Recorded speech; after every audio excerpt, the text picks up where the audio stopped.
Lagi persiapan apa nih?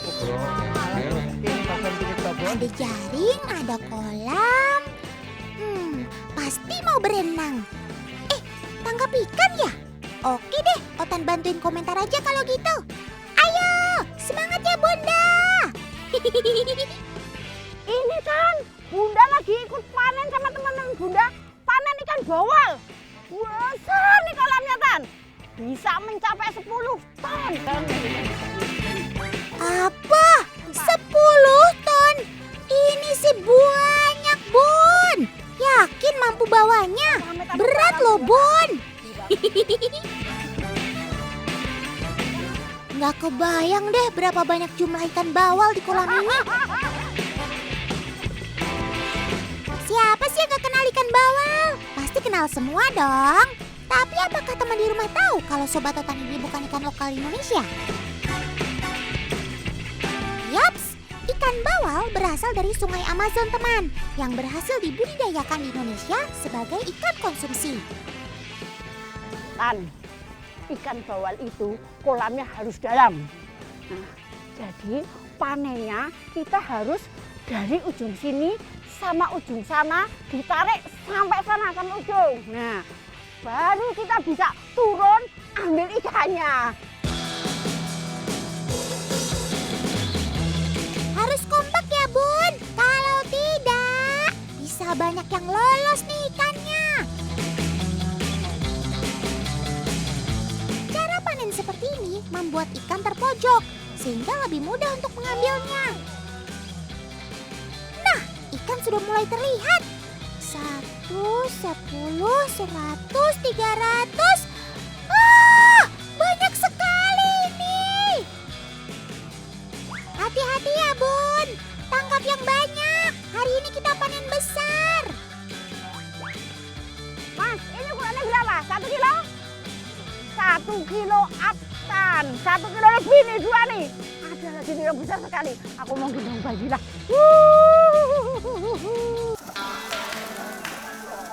Jangan kaget teman, kalau di sini panennya bisa mencapai ukuran jumbo. Desa Rejo Agung Ngoro, Kabupaten Jombang, Jawa Timur memang menjadi sentra budidaya ikan bawal.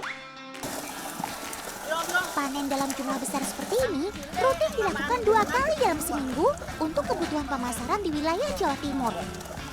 Tan, ada tip nih dari Bunda. Oh, kalau kita membeli ikan di pasar Tan, untuk ukuran segini nih, 1 telapak tangan Bunda ini, 1 kilo isinya 5. Nah, ya. Ayo yang di rumah, kakak-kakak, tante, dan ibu sekalian.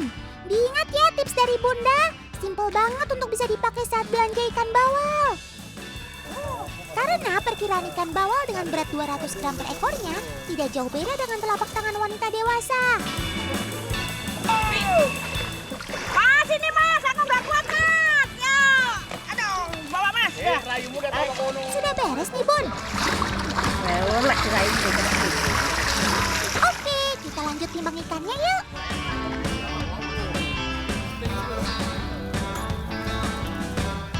Ya, 32 kilo, potong 1 kilo, berarti 31 kilo, ini 1 kantong. Nah.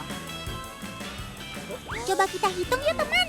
Jika per kilonya ikan bawal memiliki harga Rp20.000, kira-kira uang yang diterima sekitar Rp620.000 loh per karungnya. Ayo, ada berapa karung hasil panen hari ini? Hitung sendiri ya. Oke, jalan. Loh, Bunda mau kemana? Tan, tenang aja, kamu gak usah ikut situ aja. Bunda mau nganter ikan ke pasar. Ayo, dah. Ih, belum beres ini Bun durasinya. Masih tayang loh kita. Main pergi aja. Otan susulin ah.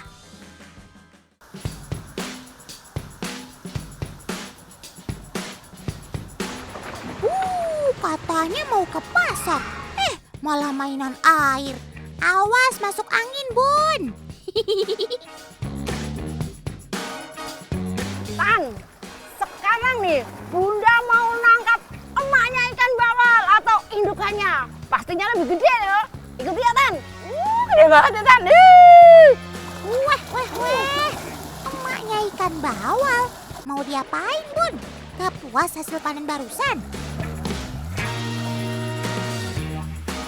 Tan, ini besar sekali, Tan. Ini khusus indukan betina. Kalau yang jantan dipisah di sebelah sana nih. Oh, ini namanya kolam breeding atau pemijahan, yang artinya kolam untuk indukan yang siap dibudidayakan. Induk betina dan jantan wajib dipisahkan agar bisa terjadwal pemijahannya. Tan, nih ikan bawal itu giginya besar-besar. Kayak gigi manusia. Coba lihatin, Mas. Tuh, nih, Tan, lihat, Tan. Tuh. Wah, ini kalau gigit ya, Mas? Ya. Nih giginya nih. 1, 2, 3, 4, 5, 6. Jika kita perhatikan dengan baik, ikan bawal memiliki bentuk gigi yang hampir sama dengan manusia. Tepatnya gigi bagian bawah mereka. Sementara gigi bagian atas ikan bawal berukuran lebih kecil. Gigi ini cukup tajam dan mampu melukai. Jadi tetap hati-hati ya, teman. Nah, Tan, ciri-ciri udah siap untuk bertelur. Ini perutnya besar ya, Mas? Besar. Perutnya besar, terus buncit. Agak lebar daripada yang jantan. Agak lebar daripada yang jantan ini, Tan. Ini perutnya udah buncit nih. Ini telur semua ya, Mas? Ya. Tuh, nih. Asik. Ini nih mama bawal yang akan menghasilkan ribuan anakan nantinya. Oh iya teman, sobat otan ini baru bisa menjadi indukan ketika masuk usia 3 tahun dengan berat minimal 3 kg. Tan, sekarang mau masuk ke kolam indukan jantan. Nah, ayo kita masuk, Tan. Yuk. Ayo Bunda, pelan-pelan biar ndak kepleset. Tan, nih, kalau yang jantan ini badannya lebih panjang ya, Mas? Ya, nih lebih panjang dan lebih enggak buncit ya, Mas? Nah, kalau yang betina kan lebar badannya, perutnya buncit. Ada yang lihat perbedaannya? Sudah otan duga teman di rumah cukup kesulitan. Oke, Om Editor, bikin 2 layar ya agar terlihat jelas perbedaannya. Di layar sebelah kiri adalah sang jantan teman, sedangkan betina ada di sebelah kanan. Cukup samar, karena ukuran jantan dan betina di usia yang sama tidak terlihat perbedaannya. Oh ya, di fase ini warna merah pada ikan bawal tidak nampak lagi atau menghilang dan hanya berwarna gelap saja. Tan, cara megang ikan biar tenang, biar gak gini-gini nih. 1, tangan satunya di bawah kepala. 1 lagi di bawah perut nih, kan nyaman nih kalau udah kena. Nah, cara seperti ini berlaku untuk semua jenis ikan yang besar-besar kayak gini. Nah, Wah, ini sih info yang cukup berguna, Bun. Karena seringkali ikan berontak ketika tertangkap. Kuncinya, genggaman tangan harus memberikan rasa nyaman pada ikan, sehingga mereka tidak lagi berusaha melepaskan diri.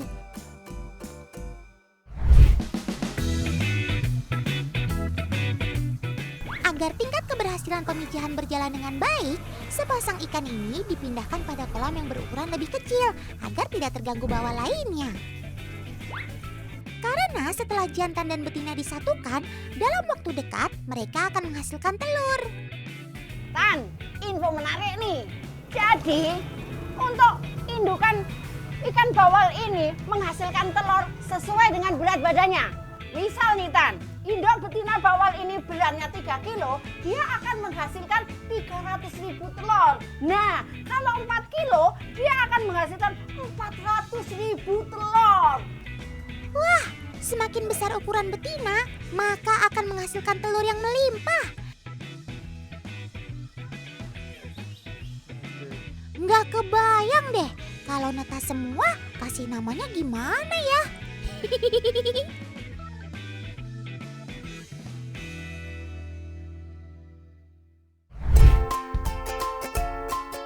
Nah, seperti inilah telur-telur ikan bawal.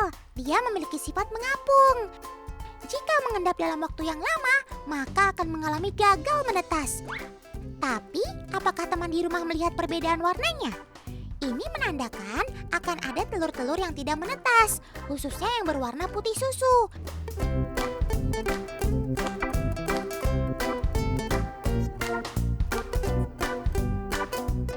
Sementara telur bening mempunyai kesempatan menetas lebih tinggi. Hanya dalam semalam, telur bawal akan menetas, teman. Tada! Ini dia dede-dede bawalnya. Selamat datang di dunia ya, Sob. Sehat-sehat ya. Nanti kita ketemu lagi. Dah!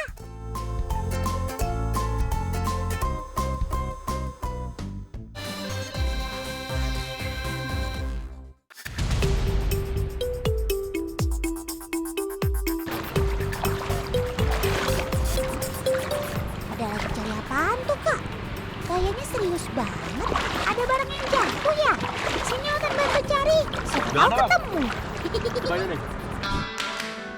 Oh alah, ternyata lagi cari gurita. Kalau gitu sih harus jeli maksimal, Kak. Sobat Otan ini kan pandai banget bersembunyi dan berkamuflase dengan lingkungan sekitarnya. Ini dia nih Otan. Ini dapat satu nih lumayan besar nih. Begitulah cara gurita berkamuflase, teman. Rahasianya ada di organ kromatofora. Organ ini yang memenuhi seluruh lapisan kulit si gurita. Gurita memang jadi salah satu hasil laut yang diburu oleh masyarakat Pulau Bereuh Aceh. Selain untuk kebutuhan konsumsi, nilai ekonomi gurita juga lumayan tinggi.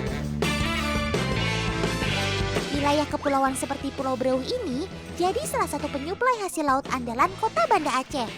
Mau apa aja di sini ada, tinggal ambil aja.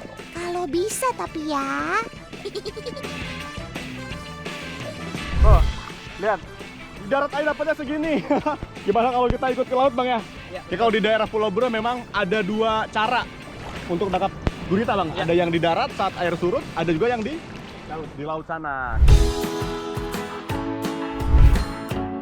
Gurita masuk ke dalam kelas Cephalopoda, yang artinya kaki di kepala. Kerabat terdekatnya termasuk juga cumi-cumi dan sotong. Gurita punya 8 kaki atau biasa juga disebut tentakel. Kedelapan kaki ini punya peran yang luar biasa untuk keberlangsungan hidup gurita. Setiap kaki gurita terdapat ratusan penghisap yang masing-masing mampu bergerak secara mandiri. Bisa dibilang kaki gurita punya kemampuan yang luar biasa dan diibaratkan berfungsi sebagai otak. Teman, gurita ternyata terkenal juga dengan kecerdasannya loh. Selain bisa berkamuflase dengan baik, ada satu keahlian mereka yang bisa membuat kita melongo. Apakah itu? Kali ini Otan dibantu sang agen akan menguji kecerdasanmu ya, Sob. Kita akan menggunakan botol sebagai medianya. Kira-kira apakah ia akan tertarik pada tempat yang baru? Check it out. Tuh lihat, perlahan Sobat Otan ini mendekati botol, teman. Tapi itu kan tertutup. Memang kamu bisa bukanya, Sob? Alah dalah. Kok bisa-bisanya dia buka tutup botol yang baru ya? Canggih juga ya kamu, Sob. Tapi bukannya masuk ke dalam botol baru, ia malah memilih botol lama tapi dengan tutup yang baru. Sepertinya si gurita masih butuh penyesuaian, teman. Tunggu, gak cuma sampai di sini, teman.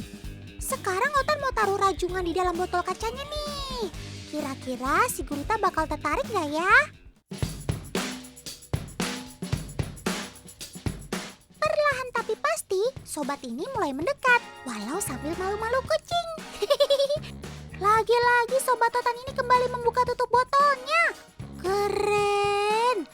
Dan si rajungan pun langsung disantapnya. Kalau gini sih namanya malu-malu mau. Jadi sudah terbukti kan kalau Sobat Otan ini memiliki kecerdasan di atas rata-rata? Buktinya dia dapat dengan cepat memecahkan masalah. Cakep.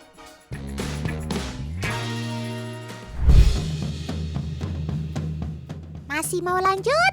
Yuk sekarang ikut sama Otan dan Paman. Kita mau mengetes Sobat Otan ini lagi. Kali ini kita menggunakan media cermin untuk dihadapkan ke si oktopus. Waduh, gak pakai aba-aba Sobat Otan ini langsung mengejar cermin itu teman. Gurita adalah hewan soliter, sedangkan cermin yang memantul dianggap sebagai rival yang coba masuk ke dalam wilayahnya. Sob, kalau kita temenan kan, Otan jangan diserang ya. Salam damai Sob.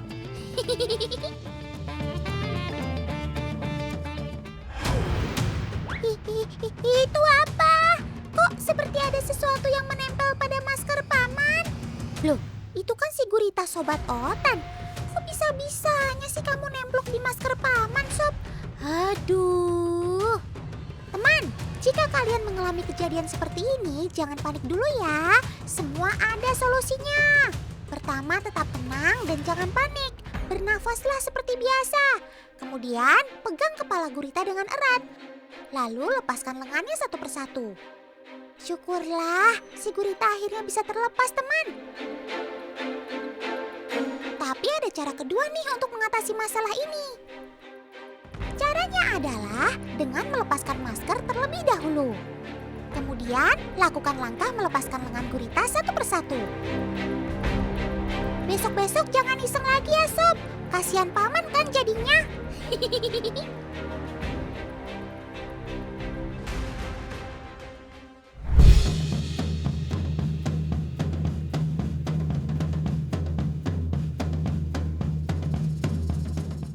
Loh, mau kemana lagi Kak Raka? Buru-buru banget sih, kan Otan masih mau ikut main bareng.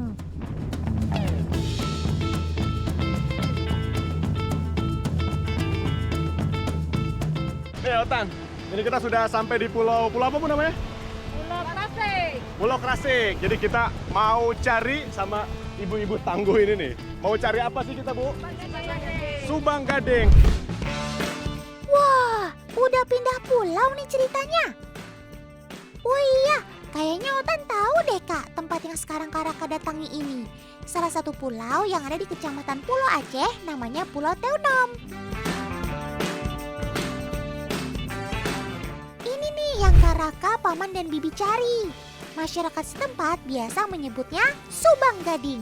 Salah satu satwa laut yang hidup menempel di bebatuan karang. Semakin surut air laut, mereka akan semakin banyak terlihat. Jadi kalau mau mencari Subang Gading, kuncinya harus saat air laut surut. Subang Gading punya kekuatan yang cukup besar untuk menempel di batuan karang.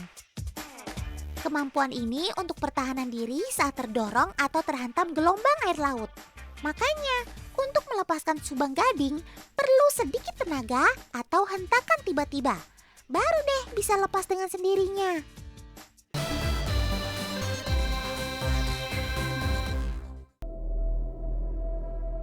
Shh, Otan mau cerita tentang Sobat Otan yang terkenal dengan mitosnya. Padahal kalau dilihat dia nggak begitu menyeramkan kok. Tapi mitosnya cukup bisa buat bulu kuduk merinding. Dipercaya memelihara musang dapat mengundang bencana dan malapetaka jika disia-siakan oleh pemiliknya.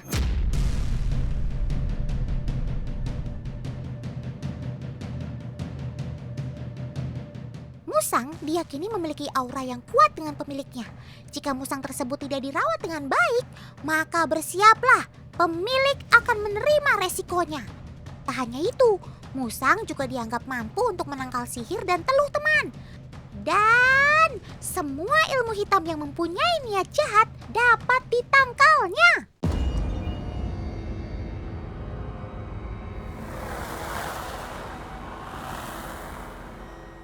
Itulah mengapa di beberapa daerah musang dipelihara untuk beberapa keperluan. Salah satunya menangkal ilmu hitam. Nah, kalau di daerah kalian, Sobat Otan ini terkenal dengan mitos apa ya? Padahal Sobat Otan ini kan lucu dan menggemaskan. Betul apa betul? Buktinya sekarang banyak komunitas pecinta musang yang tersebar di seluruh Indonesia. Itu tandanya Sobat Otan ini tidak menyeramkan, melainkan menggemaskan. Betul nggak Sob? Lihat nih salah satunya. Ada musang pandan yang sedang diajak jalan-jalan oleh pemiliknya. Tapi kamu anteng banget, Sob. Gak grogi gitu diliatin banyak orang. Gaswat nih, Otan bisa kalah pamor lama-lama kalau begini, Sob.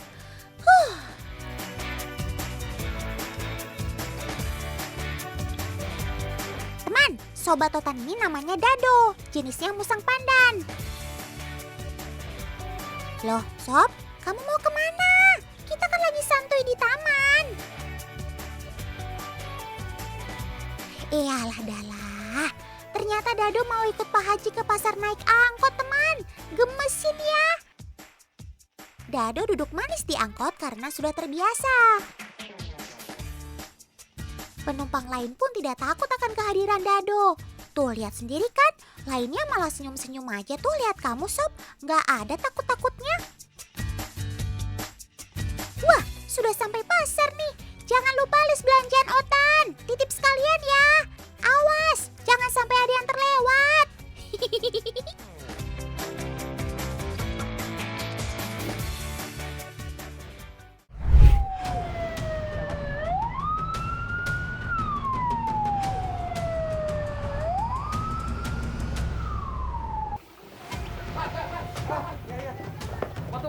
Pak, gimana Pak? Tadi saya lihat di situ ada, gue tahu binatang besar, ya masuk ke sini nih. Ya. Terakhir saya lihat di situ. Di mana? Di situ tuh. Di sana Pak. Gede tapi saya nggak tahu itu bentuknya apa. Cuman tolong bantu. Oh, gitu, Pak. Siap. Ada apa ini? Kok tiba-tiba ada mobil rescue damkar yang datang sih? Pasti ada sesuatu nih. Coba Otan cari tahu. Waduh, ternyata ada musang pandan yang masuk ke rumah warga, teman. Kasus ini memang sering terjadi, apalagi kalau rumahnya masih berdekatan dengan kebun atau hutan. Memanggil teman-teman rescue dari damkar adalah tindakan yang tepat, teman. Karena jika salah menanganinya, bisa fatal loh akibatnya. Ia nampak marah ketika tim mau mencoba menyelamatkannya. Maklum saja, Sobat Otan ini adalah hewan liar yang masih memiliki insting pertahanan diri yang baik. Waduh, si musang malah berhasil kabur dari jaring yang paman gunakan. Sekarang ia malah berlari ke area yang sangat sulit untuk dijangkau. Untuk memancingnya, salah satu tim sampai menggunakan kain lap untuk menariknya. Tapi lihat sendiri kan, giginya yang tajam bisa dengan mudah merobek kain tersebut. Apalagi kulit manusia. Serem. Tapi bukan tim rescue namanya kalau gampang menyerah. Perlahan tapi pasti, akhirnya Sobat Otan si musang pandan berhasil ditangkap. Syukurlah. Musang memiliki karakter bertahan dan menyerang ketika merasa terancam. Oleh karena itulah, tim tidak boleh gegabah dalam rescue Sobat Otan ini. Lapor Pak, semua sudah aman terkendali. Laporan selesai.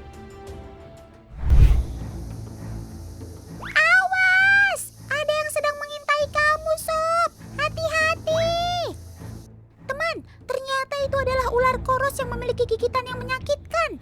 Walau tidak berbisa, tetap saja gigitan ular ini bisa merobek kulit lawannya. Ish, serem.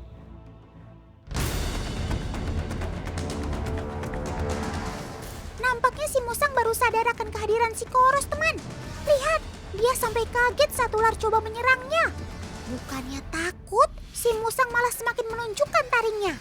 Dengan cepat ia langsung membalas serangan tersebut hanya dengan satu gigitan.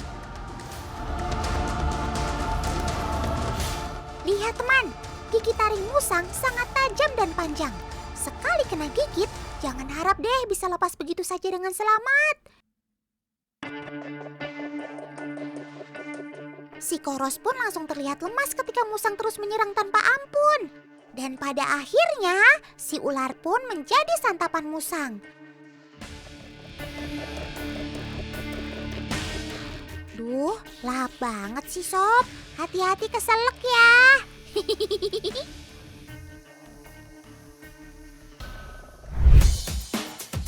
Teman, ada yang tahu kenapa Sobat Otan ini dinamakan musang pandan? Apa? Sering makan pandan? Bukan. Profesor Otan bantu jelaskan ya. Dengar dan catat baik-baik teman. Pada tubuh tubuh musang terdapat sekreta kelenjar penanda yang beraroma seperti pandan.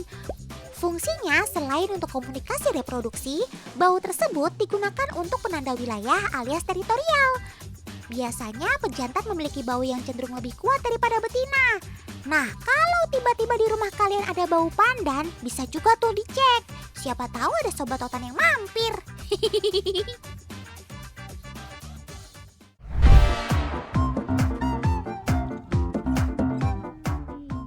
Kalau dari tadi kita bahas sobat otan yang seram dan menegangkan, sekarang kita penyegaran lihat kakak yang cantik dulu yuk. Maksud otan, lihat sobat otan yang cantik. Duh, maaf ya teman.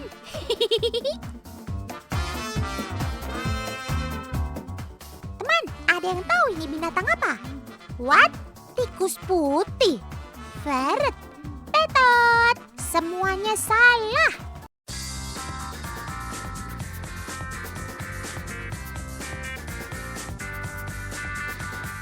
Si putih peliharaan Kak Tata ini adalah musang teman, tapi bukan musang albino ya.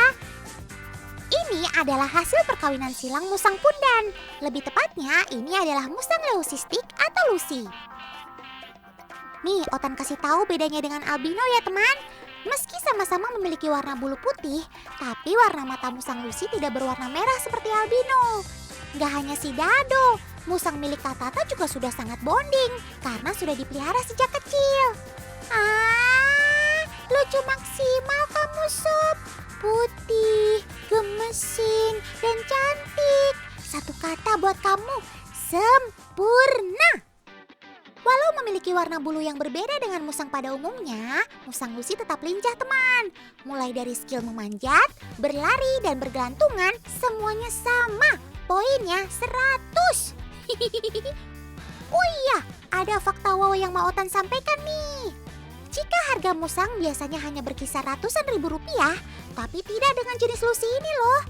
Musang Lucy dikategorikan sebagai peliharaan sultan, sebab satu ekornya yang masih sekecil ini bisa dijual seharga 10 juta rupiah. Wow banget gak tuh? Karena ini peliharaan sultan, perawatannya juga harus sultan teman.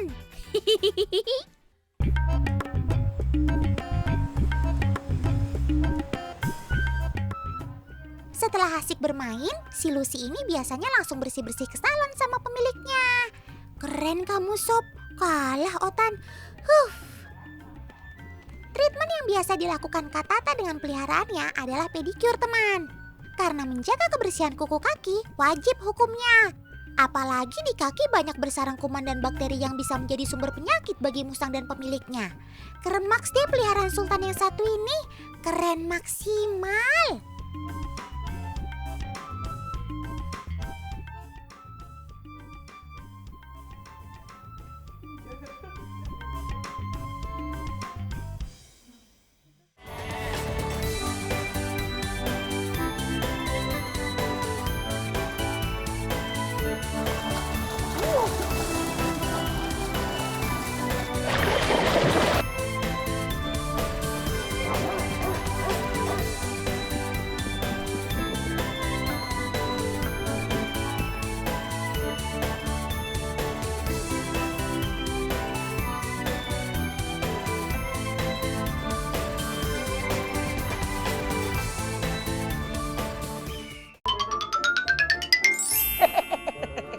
Dosa. Emas saya udah banyak, mau ditaruh di mana? Mas Kuriti nggak ngeliat. Emang situ nggak takut dosa? Jadi pengen minum, ntar batal puasa saya. Takut dosa? Wah, iya. Emang nggak takut dosa? Yaudah.